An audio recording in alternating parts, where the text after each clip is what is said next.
Have you ever had that one moment, that crystal clear gut punch of a moment when you realized no one's coming to save you?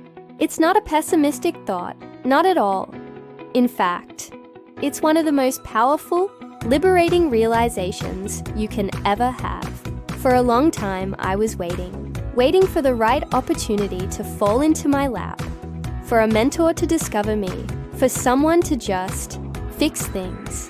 I'd read books, watch motivational videos, and think, okay, that's great for them. But my situation is different. I just need that one break. I was a passive passenger in my own life, hoping the driver knew where they were going. My moment wasn't dramatic.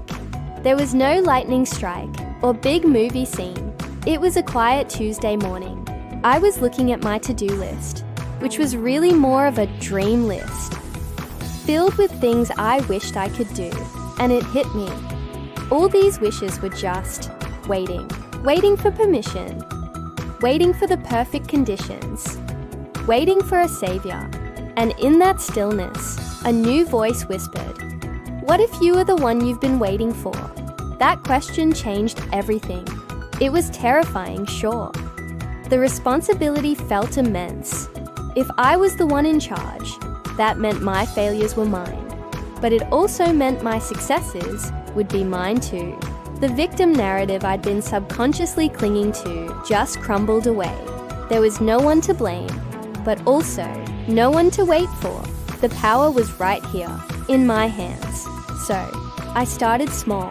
Instead of, I wish I could learn a new skill, I signed up for an online course that same day.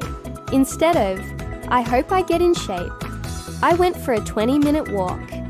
I stopped waiting for motivation and started creating it through action. Each tiny step wasn't about saving myself from some big disaster. It was about showing up for myself, consistently.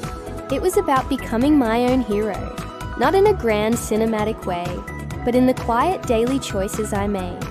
This isn't about being alone or rejecting help. Community and support are crucial, but it's about shifting your fundamental perspective from I need saving to I am the active architect of my own life.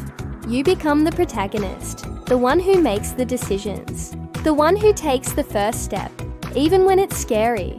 You learn to rely on your own strength, your own resilience, your own capacity to figure things out. The world doesn't owe you a rescue mission, but it does offer you a stage, tools, and an audience, starting with yourself. When you realize no one is coming to save you, you finally give yourself permission to save yourself. And that's where your real story begins. You stop waiting for the ship to come in, and you learn how to build your own boat. Pick up the oars, and start rowing toward the horizon you choose. If this resonates with you, if you've had a similar moment, or you're feeling on the edge of one, I'd love to hear about it in the comments. Let's build a community of boat builders. Thanks for watching, and if you enjoyed this, please give it a thumbs up and subscribe for more content on crafting a life you love. See you in the next one.